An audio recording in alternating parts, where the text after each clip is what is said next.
TVC, a TV do Correio da Manhã.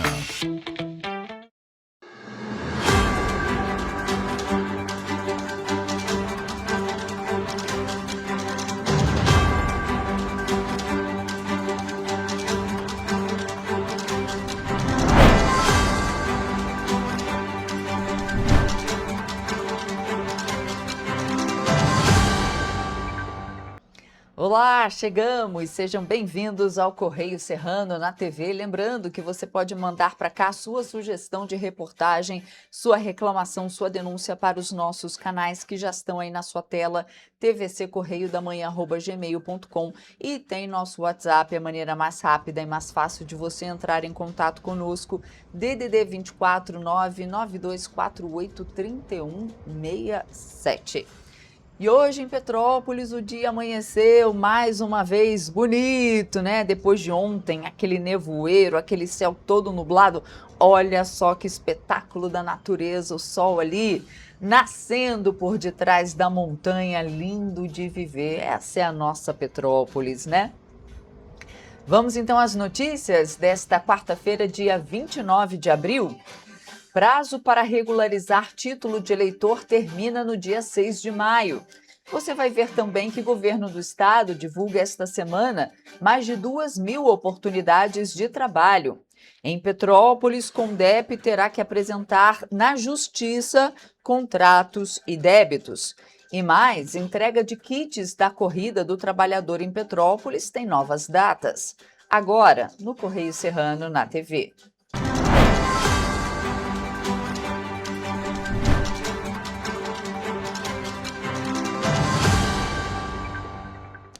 Vamos então ver destaque no nosso impresso Correio da Manhã, edição do Rio de Janeiro. Na linha vermelha, Estado do Rio terá mais de 5.000 agentes de segurança para garantir mega evento da Shakira em Copacabana.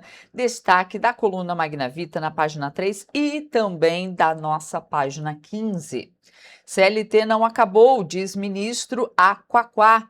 Destaque da página 6. E também temos outro destaque da nossa primeira página: está sendo rasgada a Constituição não só do Rio, mas a Constituição do Brasil. É destaque também da nossa primeira página e também da coluna Magna Vita na página 3. E PSB põe Alcolumbre na Berlinda, destaque da nossa página 4.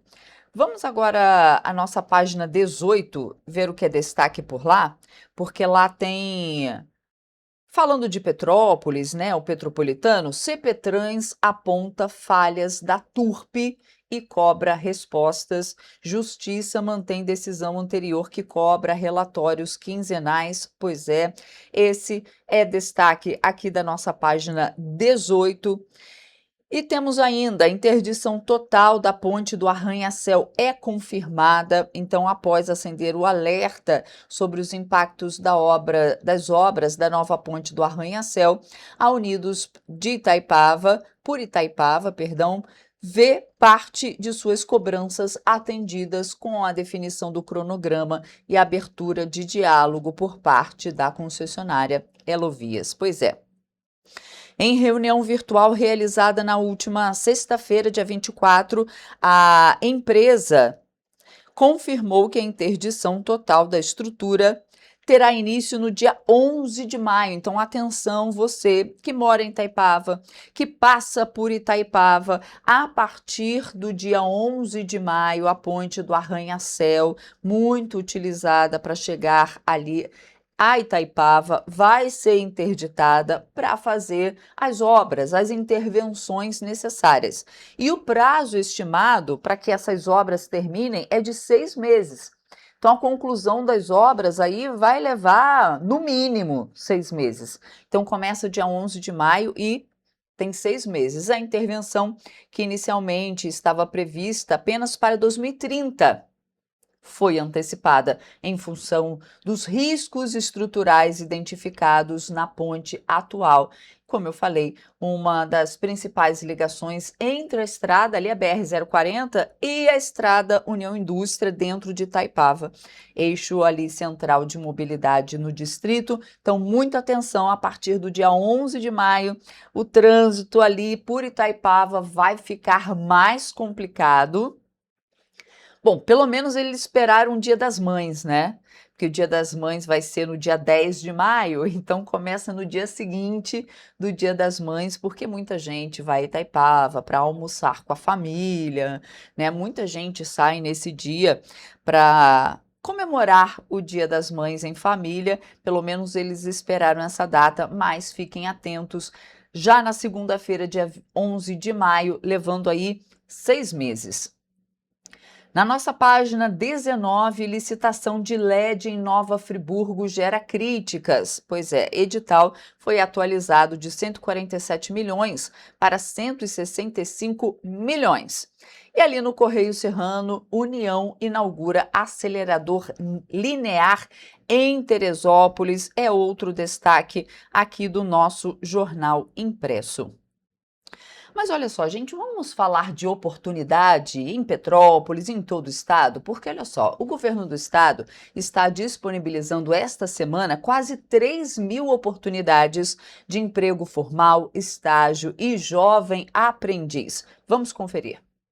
Na região metropolitana, a remuneração pode chegar a R$ 6.484 para as funções de encarregado de obras, vidraceiro e colocador de vidros. Para pessoas com deficiência, também existem 202 oportunidades exclusivas em diferentes regiões, com remuneração de 1 a 2 salários mínimos. Na região serrana, todas as 59 ofertas de emprego são para a cidade de Teresópolis. A média salarial varia de 1 a 2 salários mínimos. Já no Médio Paraíba, a captação de vagas reuniu 232 oportunidades com diferentes níveis de escolaridade e salários disponíveis. Para se inscrever ou atualizar o cadastro para participar da candidatura para alguma dessas vagas, é necessário ir a uma unidade do Cine, levando os documentos de identificação civil, carteira de trabalho, PIS/PASEP, NIT/NIS e CPF. O endereço das unidades e os detalhes de todas as vagas oferecidas podem ser encontrados no painel interativo de vagas da Secretaria de Trabalho e Renda, disponível no site rj.gov.br/trabalho. Uma parceria entre a Secretaria de Estado de Trabalho e Renda e as instituições Fundação Moody's e CIEE resultou na oferta de estágios para diferentes níveis de escolaridade, além de oportunidades para jovem aprendiz. A Fundação Moody's oferece, nesta semana, 192 oportunidades de estágio dos níveis superior, médio e técnico. Para se candidatar, basta acessar moodys.org.br. Já o CIEE oferece 1.415 oportunidades de estágio para diferentes níveis de escolaridade e também oportunidades para jovem aprendiz. Informações mais detalhadas podem ser obtidas no site ciee.org.br. Pois é, gente, agora a gente fala de Petrópolis, porque quem está em busca de uma oportunidade no mercado de trabalho na cidade deve ficar atento. Isso porque a prefeitura está oferecendo 67 vagas pelo balcão de empregos nesta semana. Vamos conferir. As oportunidades estão disponíveis até quinta-feira, dia 30 de abril. Os candidatos podem realizar o cadastro dos currículos pelo site da prefeitura em petropolis.rj.gov.br. Entre as vagas disponíveis, 10 não exigem experiência, como atendente de balcão, auxiliar de saúde bucal, operador de caixa, técnico de informática e vendedor. Há oportunidades para diferentes níveis de escolaridade, desde o ensino fundamental até o ensino superior, em áreas como comércio, serviços e indústria. Os interessados encontram todas as vagas no nosso site em correiopetropolitano.com.br. Pessoal, olha só, o número de domicílios no país cresceu quase 19% desde 2016, segundo dados da PNAD contínua, divulgados pelo IBGE na última semana. O destaque foi o aumento dos imóveis alugados, que avançaram mais de 50% no período e indicam uma mudança no perfil de moradia dos brasileiros. O total de domicílios particulares permanentes passou de 66.700.000 para 79.300.000 entre 2016 e 2025. Nesse período, os imóveis alugados saltaram de 12.200.000 para 18.900.000, um crescimento de 54,1%. Já os domicílios próprios ainda em pagamento cresceram 31,2%, enquanto os imóveis já quitados tiveram alta de 7,3%. Além disso, quase um quarto dos domicílios brasileiros são alugados, enquanto a proporção de imóveis próprios pagos vem caindo e chegou a 60,2% em 2025. Com relação ao aumento de domicílios que são alugados, o próprio já pago, já algum morador, diminuiu cerca de 6 pontos percentuais desde o início da série, ao passo que o percentual de apartamentos de domicílios alugados aumentou significativamente. A pesquisa também mostra que a maioria dos domicílios no país ainda são casas, representando 82,7%, enquanto os apartamentos somam 17,1%. Mesmo assim, o número de apartamentos cresceu mais, com alta de 48,7% contra 14,2% das casas. A PNAD ainda mostra que o percentual de domicílios que são casas ele vem diminuindo ao longo dos anos, dando lugar a apartamentos, ou seja, há mais famílias vivendo em apartamentos no Brasil desde 2012. Em relação ao acesso à água, 86,1% dos domicílios têm rede geral de abastecimento, com diferenças entre as regiões. No Sudeste, o índice chega a 92,4%, enquanto no Norte é de 60,9%. Nas áreas urbanas, 93,1% dos domicílios têm acesso à rede, mas nas áreas rurais, esse número cai para 31,7%. O crescimento do número de domicílios nessa região é acompanhado pela expansão do provimento desses serviços públicos como a rede água. O levantamento também aponta avanços no esgotamento sanitário. Entre 2019 e 2025, a proporção de domicílios com rede coletora subiu de 68,1% para 71,4%. Além disso, quase todos os domicílios do país já possuem banheiro de uso exclusivo. Nas áreas urbanas, esse índice chega a 99,5%, mas nas áreas rurais fica em 90,3%. E em zonas rurais do Brasil, esse percentual pode chegar a 9%, e em outras regiões, como na região sul, esse percentual já chega ali a um pouco mais de 40%, mostrando que mesmo em regiões mais afastadas, as grandes regiões elas apresentam muitas diferenças. Outro dado que chama a atenção é o destino do lixo. Em 2025, 86,9% dos domicílios contavam com coleta direta, mas cerca de 4.800.000 residências ainda realizam queimada na própria propriedade. Na região sudeste, a coleta direta de lixo ela ultrapassa os 90%, mas regiões como a Nordeste, esse percentual fica no entorno dos 70%, 74%. Já o acesso à energia elétrica está praticamente universalizado no país. Em 2025, 99,8% dos domicílios contavam com eletricidade, índice que se mantém estável desde 2019. Quando observamos, então, todo o país, o percentual de domicílios que não tem acesso nem a rede geral ou alguma fonte alternativa de energia elétrica é muito baixo, beirando os 0,2%. Entre os bens presentes nas casas, a geladeira está em 98,4% dos domicílios. Já a máquina de lavar roupa aparece em 72,1%, com um crescimento consistente desde 2016. A pesquisa também mostra que 49,1% dos domicílios possuem carro, 26,2% têm motocicleta e 13,5% possuem os dois. E eleitores que pretendem votar nas eleições de outubro devem ficar atentos ao prazo final para regularizar o título. O período termina no dia 6 de maio e após essa data o cadastro será fechado pela Justiça Eleitoral. O prazo vale para quem precisa tirar o primeiro título, regularizar pendências, fazer transferência de domicílio ou atualizar dados cadastrais. A partir do dia 7 de maio, não serão permitidas alterações no cadastro eleitoral. Para resolver as pendências, o eleitor pode acessar o serviço eletrônico disponível no site do Tribunal Superior Eleitoral. Pela plataforma, é possível enviar os documentos solicitados para cada tipo de serviço e acompanhar o andamento da solicitação. O eleitor também pode procurar os cartórios eleitorais ou postos de atendimento presenciais em todo o país. Vale destacar que alguns serviços, como coleta de biometria e emissão do primeiro título, só podem ser realizados presencialmente. Para saber se o título está regular, o eleitor pode acessar a página do TSE na internet e clicar no menu Consultas. Em seguida, basta clicar em Situação do título. O prazo de regularização até o dia 6 de maio também deve ser seguido por quem teve o título cancelado por deixar de votar por 3 eleições seguidas e não justificou a ausência. Além de não poder votar em outubro, o cancelamento pode gerar restrições, como impedimento para tirar passaporte, assumir cargo público ou renovar matrícula em instituições públicas. Vale destacar que, de acordo com a Constituição, o voto é obrigatório para quem tem entre 18 e 70 anos e facultativo para jovens entre 16 e 17 anos e quem tem mais de 70 anos. Após completar 15 anos, os jovens poderão solicitar a emissão do primeiro título de eleitor. Porém, somente estará apto a votar quem tiver completado 16 anos na data da eleição.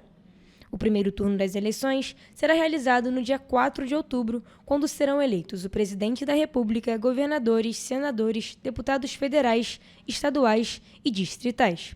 O eventual segundo turno para os cargos de governador e presidente ocorrerá no dia 25 do mesmo mês.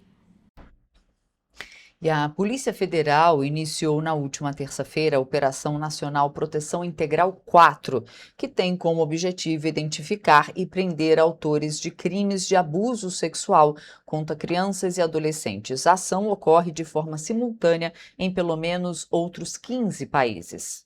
No Brasil, a corporação cumpre 159 mandados de busca e apreensão em todas as unidades da federação e 16 mandados de prisão preventiva. Em nota, a Polícia Federal informou que 503 policiais federais em todos os estados participam da ação, além de 243 policiais civis em 17 estados. No âmbito internacional, já foram cumpridos mandados de busca e apreensão em países na Europa e na América do Sul e Central. Dados da corporação mostram que em 2026, por meio dos chamados grupos de capturas, foram cumpridos pelo menos 450 mandados de prisão de foragidos por crimes sexuais. A ação tem como objetivo identificar autores de crimes de abuso sexual contra crianças e adolescentes, além de reduzir riscos e de proteger possíveis vítimas.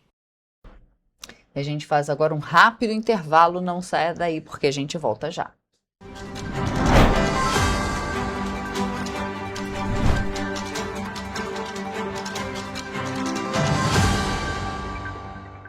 Antes não tinha alimentação adequada para quem mais precisa. Agora tem. O governo do estado criou o Café do Trabalhador, oferecendo mais de 17 mil kits de café da manhã todos os dias em 40 municípios. Mas e quando chega a hora do almoço? Flávia, são vários restaurantes do Povo reabertos, com serviço expandido por todo o Rio. Já foram servidos mais de 43 milhões de refeições. E aí, tá bom o almoço? Muito bom. E tem novas unidades em Queimados, Belfor Roxo e Nova Iguaçu, reforçando a presença na Baixada Fluminense. E tem muito mais, né, Gisele? Tem sim, Flávia. Antes, tinha muita gente sem alimentação adequada. E com o RJ Alimenta, o governo do estado distribui 8 mil quentinhas todos os dias de café da manhã, almoço e sopa em todas as unidades. O Rio tem um governo que trabalha muito. Primeiro ele faz, depois ele mostra. Como tem que ser, né?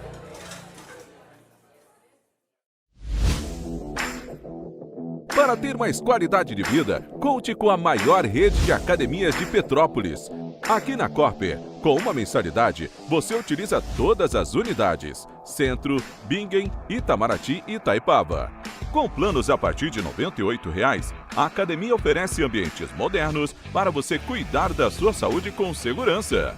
Os espaços contam com dezenas de aparelhos de musculação, diversos equipamentos para aeróbico e funcional, além, é claro, de profissionais qualificados e uma extensa grade de aulas coletivas, que inclui dança, bike, jump, Wolf Fit, Step Fit, entre outras. Nossas estruturas são equipadas com salas de musculação e aulas coletivas, salas de avaliação física e nutricional, vestiários e estacionamentos amplos. Venha nos fazer uma visita e surpreenda-se! O estado do Rio de Janeiro é, com certeza, um estado de inspiração. Eu sou mais RJ. E você? Sou mais cultura. Sou mais emprego. Resultado de exames. Sou mais serviços. Sou mais segurança, com maior apreensão de armas, mais polícia nas ruas e planejamento para grandes eventos. O Rio de Janeiro está em alta. Para onde você olha, tem mudança acontecendo. O Rio de Janeiro é líder em óleo e gás. Temos o maior centro de diagnóstico da América Latina. Todo mundo sabe. Que orgulho viver aqui. Somos o estado que não para de crescer. Governo do estado do Rio de Janeiro. O trabalho não para. É todo dia e é de todos. Um bom jornal tem que ser direto, tem que ser direito. Não ser de esquerda ou de direita, mas direito. É ter coragem de informar a verdade e não impor a sua verdade. É respeitar a inteligência do leitor e vontade do eleitor. Correio da Manhã. Um jornal que há 124 anos tem a coragem de ser direto e direito. Em uma banca perto de você.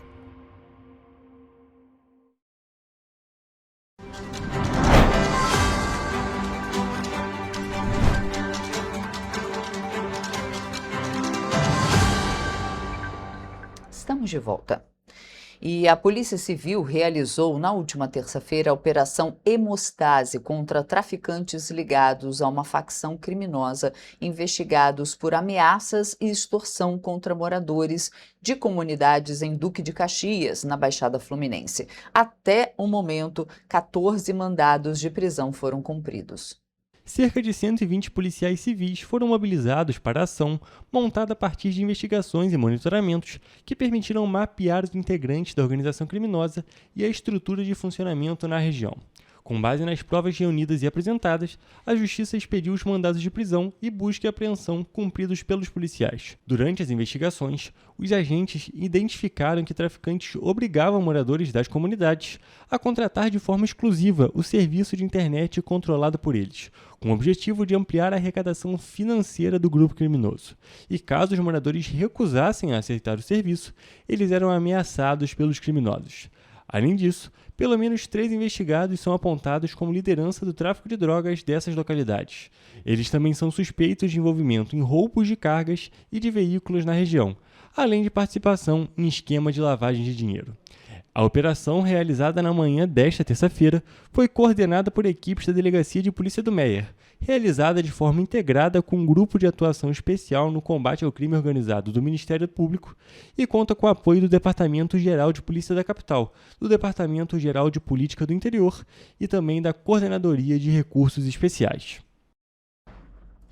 E olha só, gente, a Prefeitura de Petrópolis informou que o cronograma de entrega dos kits da Corrida do Trabalhador foi alterado após um atraso na logística do fornecedor. A retirada, que começaria na terça-feira, ontem, foi reprogramada para garantir mais organização aos inscritos. A nova entrega dos kits da Corrida do Trabalhador começa na quarta-feira, dia 29 de abril, das 3 horas da tarde até as 8 horas da noite. Já na quinta-feira, dia 30, o atendimento será das 9 horas da manhã até 1 hora da tarde no Centro de Cultura Raul de Leone, que fica localizado no centro da cidade. Em razão de um atraso por parte do fornecedor da camisa, tivemos que fazer uma alteração das datas. Para retirar o material, o atleta deve levar um sachê ou uma lata de leite em pó, que será destinado a entidades sociais de Petrópolis.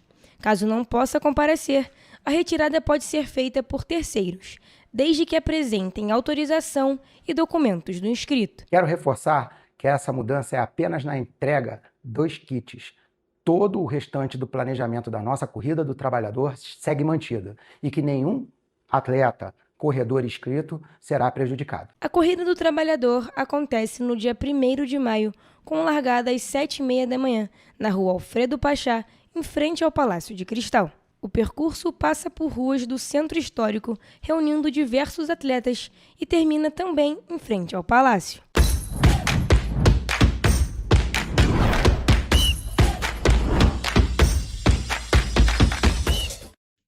Começamos agora mais uma edição do Correio Esportivo, o momento de focar em esportes aqui na TV Correio da Manhã. Na edição de hoje vamos falar de diversos esportes, inclusive tênis, maratona, surf e futebol. No surf, os brasileiros Gabriel Medina e Luana Silva garantiram o vice-campeonato respectivamente nas chaves masculina e feminina da etapa de Margaret River na Austrália. A definição dos campeões da segunda parada do Circuito Mundial de Surf se deu no início da madrugada deste domingo. Havia muita expectativa em torno de Medina, que disputava a primeira final de uma etapa após ficar fora da temporada 2025, por causa de uma lesão no ombro esquerdo. Porém, o tricampeão mundial e medalhista olímpico de bronze nos Jogos de Paris não foi páreo para o australiano George Peter, de 23 anos. Hugo, é muito importante a gente ver esse retorno do Gabriel Medina e também, por um outro lado, uma situação bem diferente, né? A gente vê o surgimento da Luana, uma atleta muito nova que surge agora no âmbito mundial. Exatamente, Toledo. A gente pode destacar aqui que são dois grandes surfistas e são os surfistas por motivos diferentes, não é mesmo? A gente pode destacar que eles têm uma grande relevância aqui para o Brasil por motivos diferentes. É claro, Medina, um dos maiores surfistas da história do esporte, um dos maiores campeões, um dos precursores da Brazilian Storm, né? E a Luana, por outro lado, ela justamente traz uma sucessão para essa Brazilian Storm, um surgimento, uma nova atleta surgindo para justamente manter esse legado também na categoria feminina. Infelizmente, nenhum dos dois conseguiu sair com o título, sair como campeão, porém é muito relevante que os dois tenham ido bem, tenham conseguido chegar na final, e é claro que a gente sabe que numa próxima oportunidade vão trazer uma medalha de ouro aqui para o Brasil. Exatamente, Hugo. E olha, é só a segunda etapa, ainda tem muita coisa para frente. É claro, o Brasil busca sempre, mais uma vez, esse título do Circuito Mundial de Surf. E essa final do Medina ainda teve algumas controvérsias ali, porque o Medina ele perdeu a preferência na onda e acabou sendo um pouco prejudicado, e o Pitar se saiu campeão. Exatamente, a gente tem algumas polêmicas nesse mundo surf, porque depende muito de coisa externa, né, Toledo? A gente depende da natureza. Não é coisa que a gente consegue controlar. Exatamente, né? Então tem muita coisa externa que pode acontecer, pode influenciar. E é claro, tem todas essas questões de preferência, tem muitas coisas técnicas que envolvem também essa categoria. Porém, ainda assim, é muito bom a gente ver essa medalha de prata do Medina e também da Luana. E a gente fica aqui na torcida, não só para esses dois, mas também para todos os surfistas do circuito mundial que vão muito bem nas próximas etapas. Agora, trocando de esporte, um encontro entre dois talentosos tenistas de 19 anos, João Fonseca levou o jogo para o terceiro set, mas em um ataque de fúria, ele quebrou a raquete ao bater o equipamento com força no saibro e acabou sendo superado pelo espanhol Rafael Jodar, neste domingo, na terceira rodada do Madrid Open, torneio da série Masters 1000. Toledo, infelizmente o João Fonseca foi eliminado logo no início dessa competição, fugiu um pouquinho do que a gente estava vendo nas últimas etapas, porém a gente ainda destaca, apesar da derrota, João Fonseca jogou muito bem, teve ali um primeiro set que terminou no tie-break, 7-6, então é realmente o desenvolvimento, o amadurecimento do João Fonseca é notável. De vez em quando os resultados não vêm, mas isso não vale apenas para o João Fonseca. Os principais tenistas do mundo também passam por situações como essa, todos os esportes passam por essa. Por isso, e também a gente destaca, né? Ele perdeu pro tenista da casa, então tem toda aquela dificuldade por ter a torcida a seu favor e todas as questões relacionadas. Com certeza, Hugo, e é claro, a gente fica mais uma vez na torcida, e a gente comentou em várias edições aqui que ele estava melhorando esse psicológico dele, mas acabou que nessa ele acabou se irritando, se perdeu um pouquinho, quebrou a raquete, teve um ataque de fúria. Acho que todo tenista já passou por isso em algum momento, né? É importante, claro, ele pegar essa situação, amadurecer e se planejar para o futuro para isso não acontecer mais. Exatamente, não normalizar a situação. É claro, foi um episódio, aconteceu, ele só realmente teve esse problema, mas foi com a raquete só, não desrespeitou nem o adversário, não desrespeitou o juiz. Então, ficando só nisso, a gente torce para que ele possa amadurecer, que ele possa se desenvolver, para que não aconteça e, é claro, para que os resultados sejam positivos e ele não passe por esse tipo de estresse. E o queniano Sebastian Sawe fez história neste domingo na Maratona de Londres. Com um tempo de 1 hora 59 minutos e 30 segundos, ele garantiu a medalha de ouro e se tornou o primeiro atleta da história a correr uma prova oficial dessa distância de 42 quilômetros em menos de 2 horas. E com esse tempo, o queniano de 30 anos de idade superou o recorde mundial anterior da maratona, que pertencia a Kelvin Kipton. Hugo, com certeza é um resultado que chama muita atenção, não é claro, é um recorde mundial, como você disse, e teve uma marca muito impressionante, né? O pace, né, que é o tempo, a distância dividida pelo tempo, ele teve uma média de cada quilômetro percorridos a 2 minutos e 30 segundos. Parece um carro, né? Exatamente, é algo muito relevante mesmo. Ele fez, já que foram 42 quilômetros, ele fez 21 quilômetros em 1 hora, algo extremamente relevante, extremamente impressionante, não é mesmo, Toledo? A gente acaba não comentando tanto sobre atletismo, sobre maratona, porque são esportes que às vezes a gente não tem muito acesso aqui no Brasil. Porém, quando a gente tem marcas dessa maneira e também a gente vai se aproximando dos Jogos Olímpicos, esses esportes vêm à tona, vêm chamando cada vez mais atenção.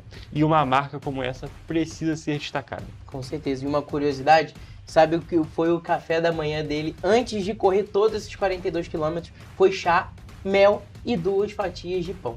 Então, incrível, muito pouca comida. Muito pouca comida, uma preparação impressionante para conseguir fazer esse número quase que sobre-humano, né, Toledo? E agora falando de futebol, o Flamengo construiu uma vitória convincente sobre o Atlético Mineiro na noite deste domingo, com uma atuação consistente e dominante ao longo dos 90 minutos. Mesmo com tentativas do time mineiro de reagir, o controle do jogo permaneceu com o Flamengo e manteve posse de bola qualificada e criou as principais oportunidades. Toledo, não tem como dizer outra coisa tirando dominante. O jogo do Flamengo foi muito bom, 4-0 que poderia ter sido muito mais pelo que o Flamengo estava conseguindo jogar. Claramente deu uma diminuída no ritmo ali no segundo tempo, porque já chegou no intervalo com 3-0 e aquele negócio, né, Toledo? Apesar de ser um clássico interestadual entre Flamengo e Atlético Mineiro, a Arena MRV está virando um salão de festas do Flamengo. Exatamente. Até o momento é um estádio novo, né? Claro, a gente tem que sempre destacar isso aqui. São 5 jogos, apenas 1 empate e 4 vitórias do Flamengo. E um título também do Flamengo. Então, realmente, são números bem relevantes e grandes atuações, não é mesmo, Toledo? A gente tem que destacar, não são apenas as vitórias. O Flamengo joga muito bem quando vai lá em Minas Gerais e o Atlético Mineiro está passando por mais lençóis quando enfrenta o Flamengo. Mas quem está passando por um momento bom, a gente falei de mal, agora a gente vai pro bom, a gente tem que falar do Pedro, né, Toledo? Que com o Leonardo Jardim, ele reencontrou aquela eficiência que a gente via anteriormente, antes do trabalho do Felipe Luiz.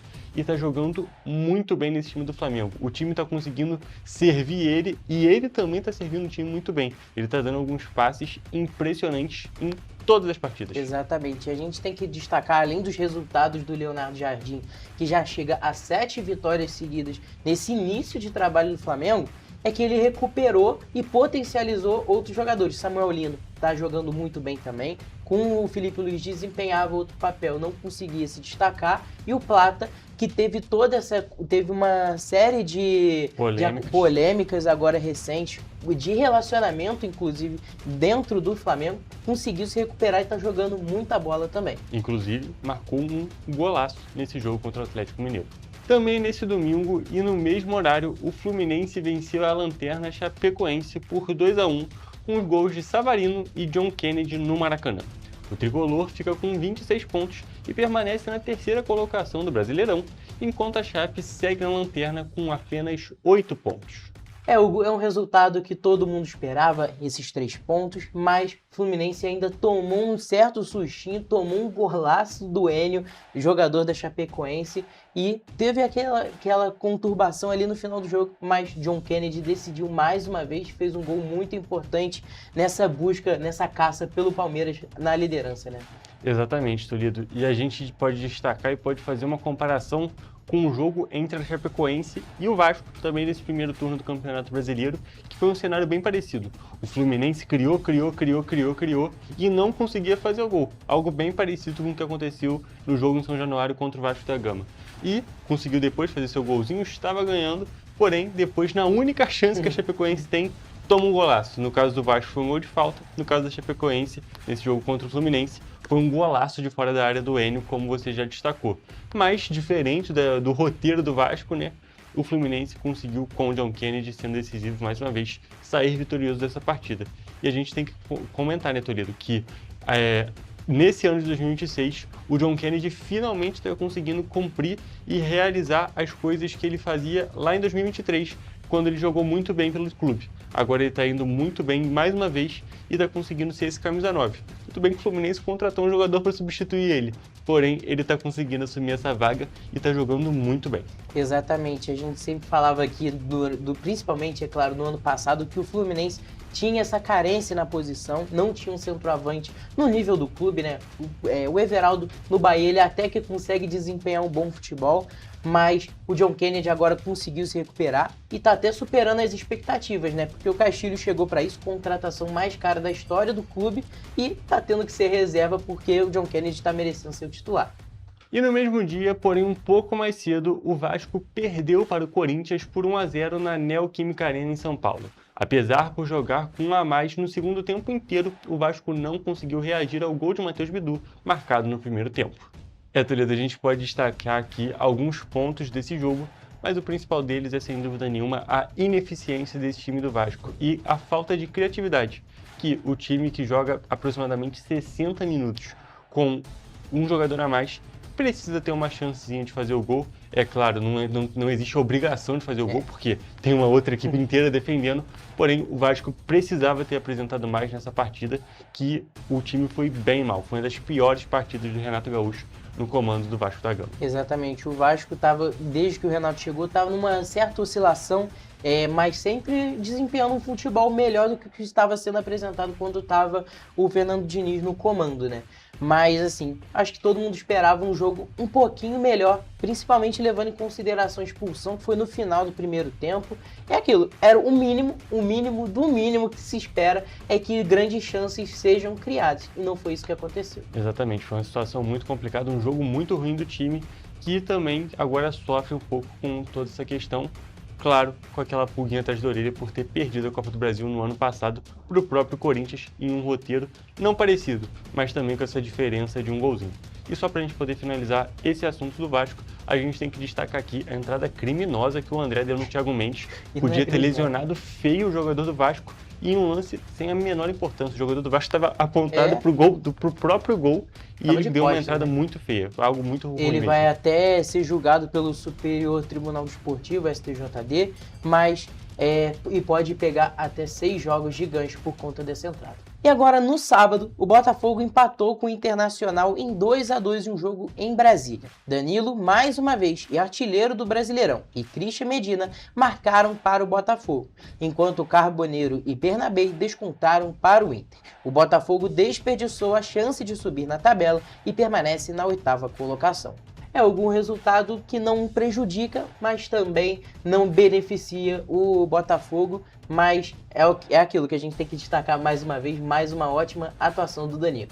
Exatamente, está cavando cada vez mais essa vaga na seleção brasileira e daqui a pouco ele vai estar tentando até ser titular, porque a bola que joga o Danilo nesse ano de 2026 é algo verdadeiramente impressionante. E a gente tem que destacar, né? Mais uma vez o Botafogo nessa questão de oscilação, mas eu acho que a torcida do Botafogo nesse exato momento não está se preocupando tanto com o campo. A situação extra-campo do time, que está muito complicada, porém aí já não é assunto para o Correio Esportivo. Exatamente, é claro, a gente traz mais informações sobre esses outros esportes na próxima edição do Correio Esportivo. E é claro, a gente se vê lá. Um beijo. Até a próxima.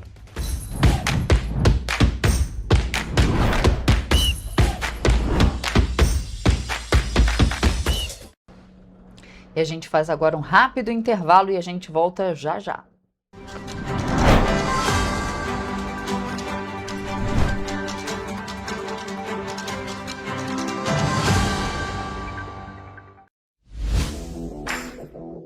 Para ter mais qualidade de vida, conte com a maior rede de academias de Petrópolis.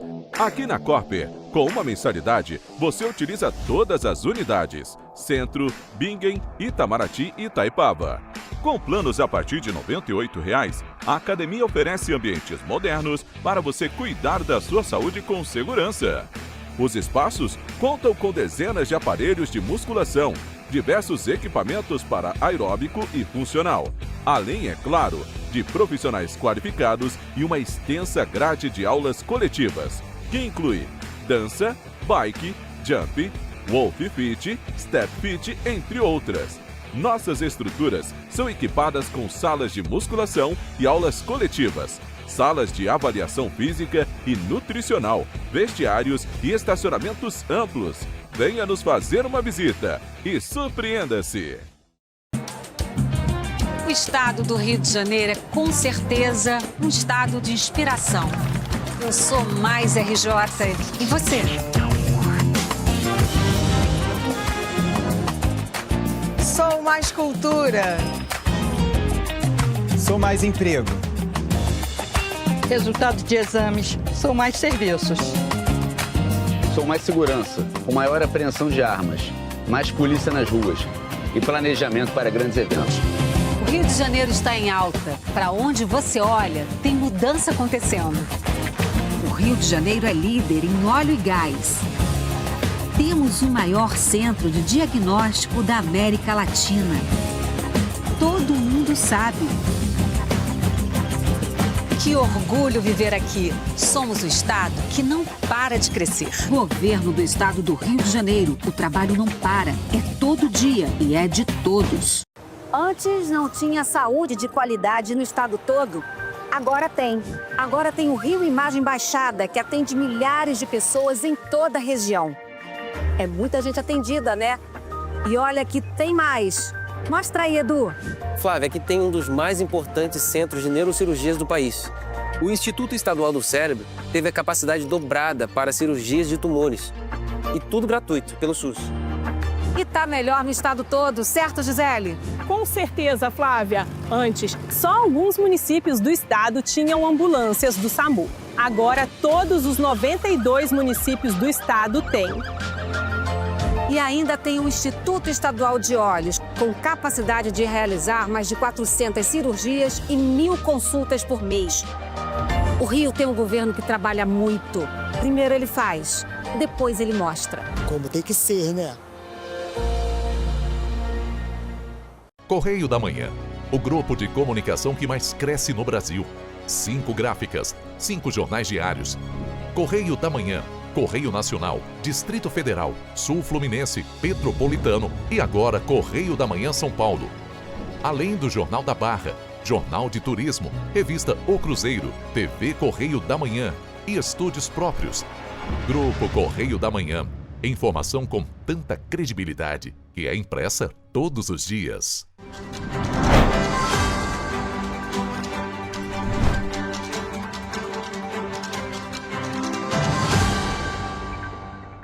Voltamos. E olha só, ontem a gente falou sobre isso no nosso ao vivo e hoje a gente traz a reportagem completa porque a situação da limpeza urbana em Petrópolis voltou à justiça na última segunda-feira.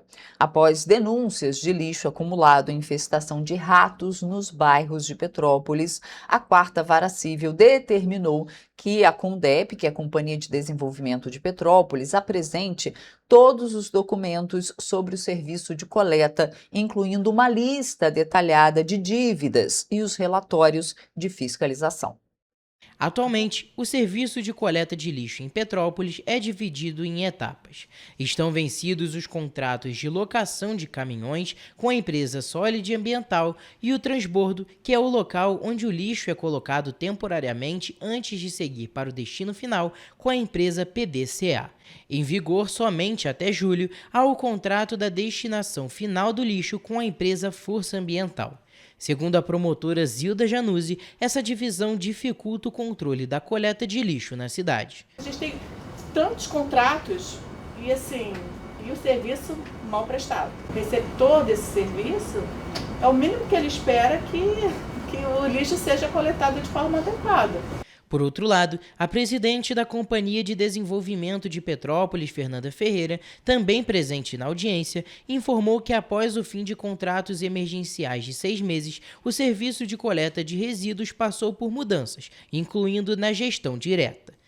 As empresas que prestam serviço alegaram que não recebem da Prefeitura há mais de 6 meses, com dívidas que somam quase 2 milhões de reais. O Ministério Público também destacou que o problema não é novo e piora em períodos de chuva, sendo tratado como questão de saúde pública e ambiental. A coleta seletiva, segundo a promotoria, também não avança por não ter fiscalização. A coleta seletiva é praticamente inexistente, a gente não consegue ampliar a coleta seletiva. Não consegue ampliar a coleta seletiva, são poucos bairros que tem, mesmo assim, uma vez por semana. A gente está nessa tentativa de buscar o judiciário para auxiliar a fazer com que esse serviço ele seja adequado, de modo que a gente possa preservar aí a qualidade de vida das pessoas. A crise financeira da Condep atingiu até o lanche dos trabalhadores, ultrapassando os contratos firmados referentes à coleta. A Fundação Educandário Princesa Isabel, que fornece o café com leite e pão para os garis, está sem receber há 4 meses. A dívida já passa de R$500 mil, o que obrigou a Fundação a reduzir a entrega dos kits. São cerca de 40 mil kits por mês, com custo aproximado de R$220 mil. E uma outra audiência realizada na segunda-feira, dia 27 de abril, discutiu a situação das subestações do Hospital Alcides Carneiro em Petrópolis.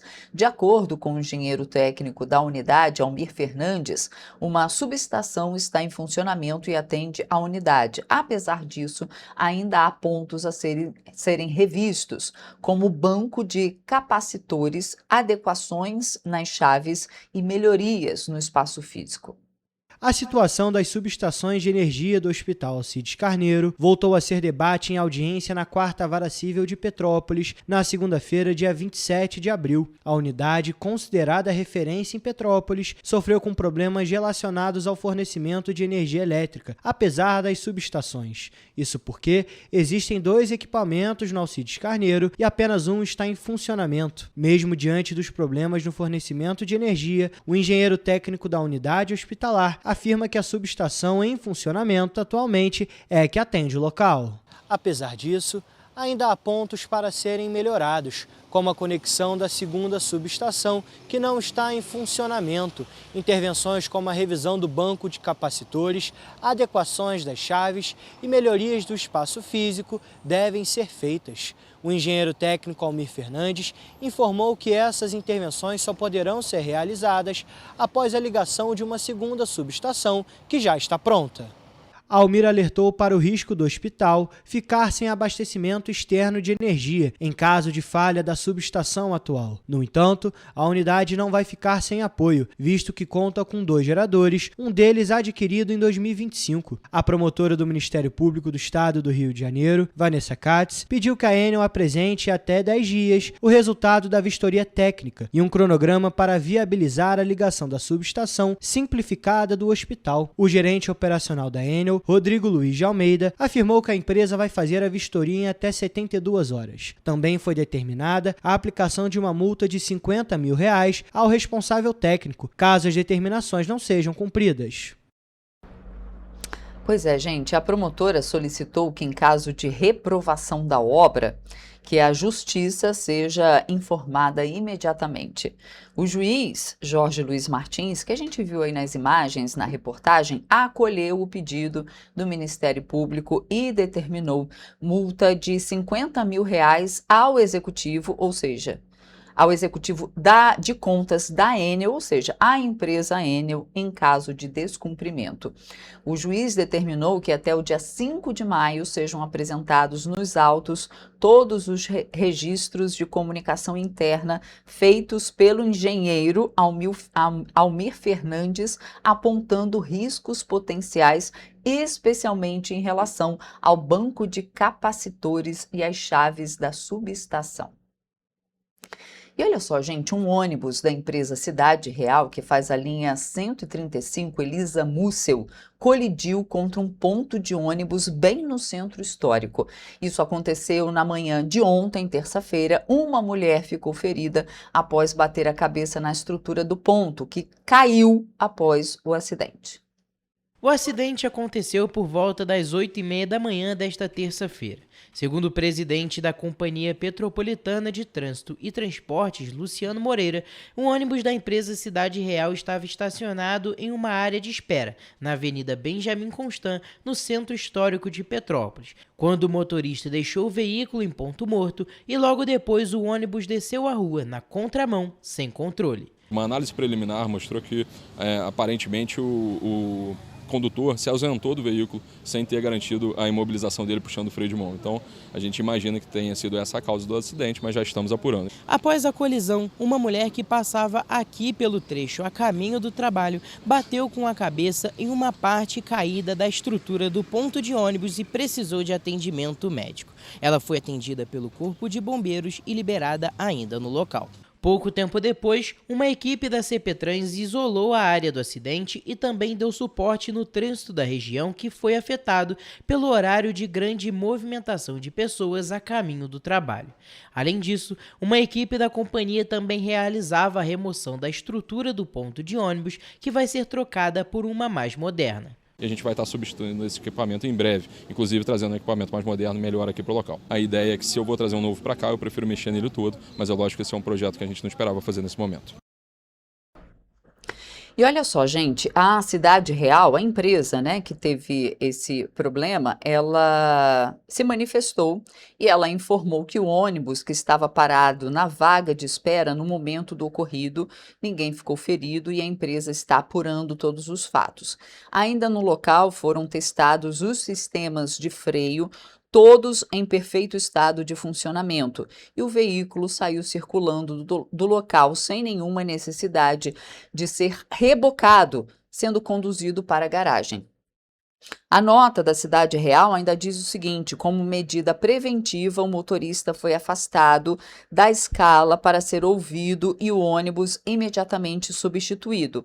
Por fim, a nota diz o seguinte, que a Cidade Real reafirma seu compromisso com a segurança dos rodoviários e da população através de um controle rigoroso de treinamentos e processos de manutenção.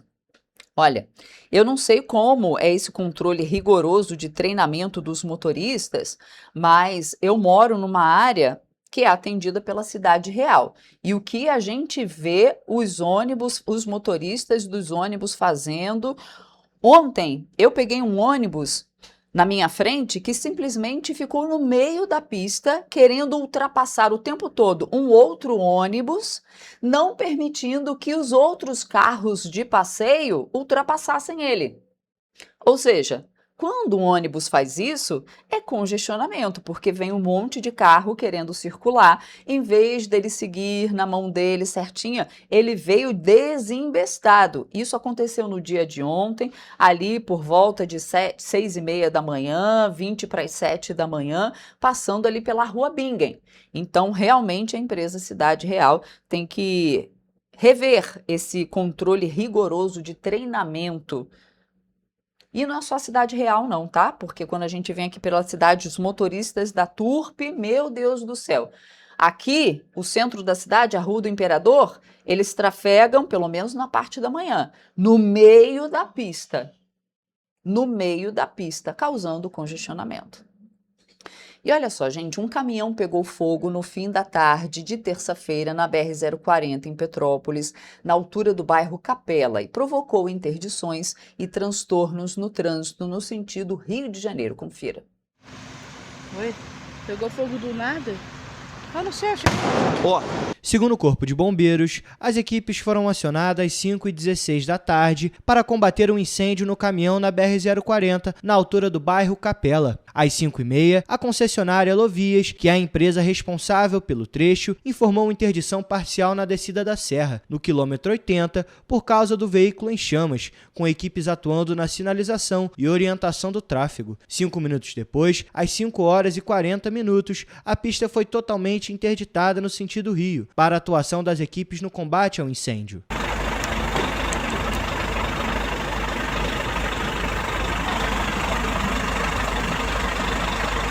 10 minutos depois, uma faixa foi liberada após o controle das chamas, mas o trânsito seguiu com retenções na região. O incêndio foi totalmente controlado após cerca de 2 horas de trabalho das equipes e a ocorrência foi finalizada às 7h17 da noite e ninguém ficou ferido. E o fenômeno climático El Niño deve retomar já nesse mês de maio, segundo a Organização Meteorológica Mundial. A previsão indica mudanças nas temperaturas globais e nos padrões de chuva em diversas partes do planeta.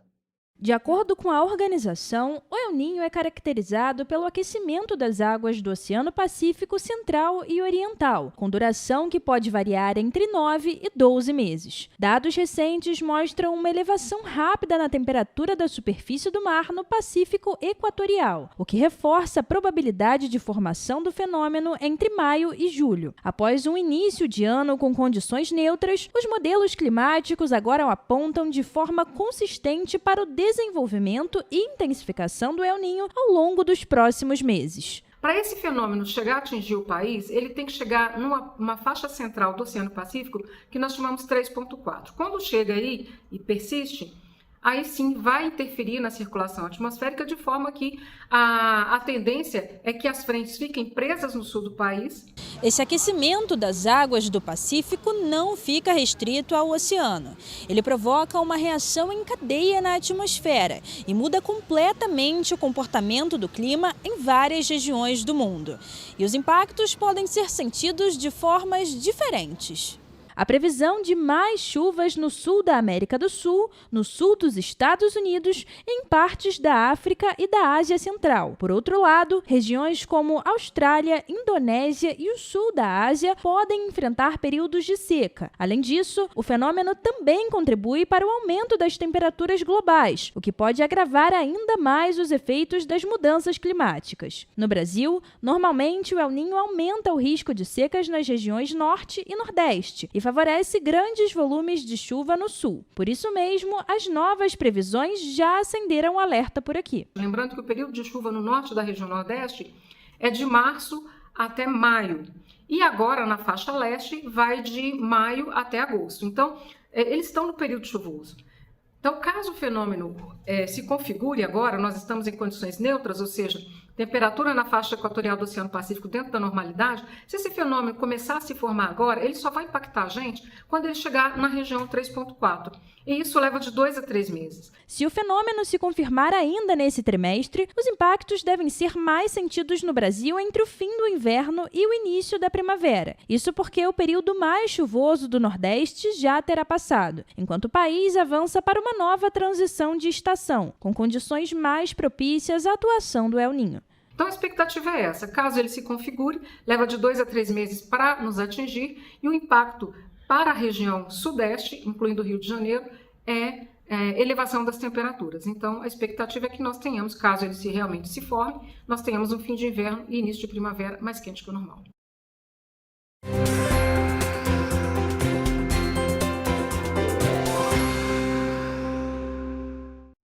Olá, começamos agora mais uma previsão do tempo. E eu já adianto aqui que para esta quarta-feira temos previsão de chuva apenas para uma cidade na nossa região de cobertura.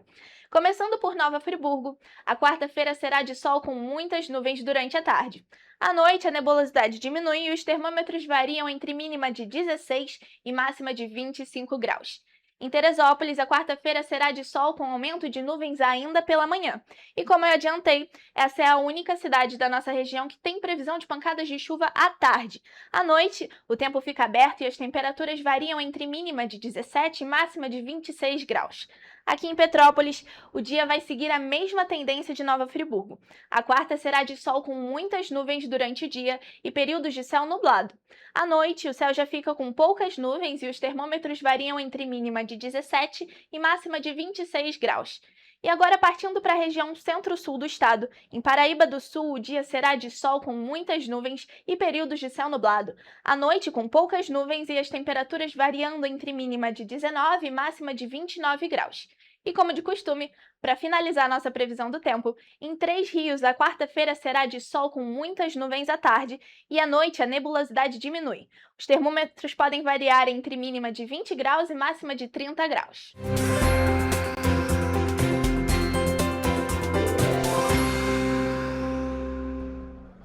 E para a gente encerrar com chave de ouro nosso jornal, no próximo domingo, dia 3 de maio, a partir das 2 horas da tarde, tem Domingueira Samba Choro Especial. Pois é.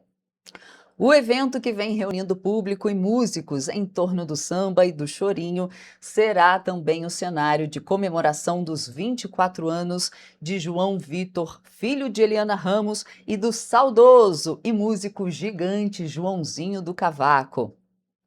Vai ser um encontro que mistura celebração pessoal e continuidade de uma história que atravessa gerações. João Vitor cresceu acompanhando de perto uma trajetória construída com dedicação e afeto e que ajudou a moldar grande parte da cena musical de Petrópolis. Mais do que influência, o pai foi presença constante em sua formação. E às vésperas de se formar em música, João Vitor vive um momento simbólico. Seu trabalho de conclusão de curso é dedicado à trajetória do pai, levando para o ambiente acadêmico uma história construída na prática, entre palcos e rodas. Esta edição do Domingueira Samba Choro contará com muitos músicos e participações especiais. Então, estão todos convidados. É neste domingo, a partir das 2 horas da tarde, na Cervejaria Duas Torres, bem no centro de Petrópolis. E as fotos que vocês viram são de Dudu Belotti. E a gente termina o nosso jornal por aqui. Tenha uma ótima quarta-feira. Amanhã e sexta-feira eu estou de folga, um descanso, mas na segunda-feira eu volto ao vivo às 7h30 da manhã e, é claro, eu espero você. Tchau!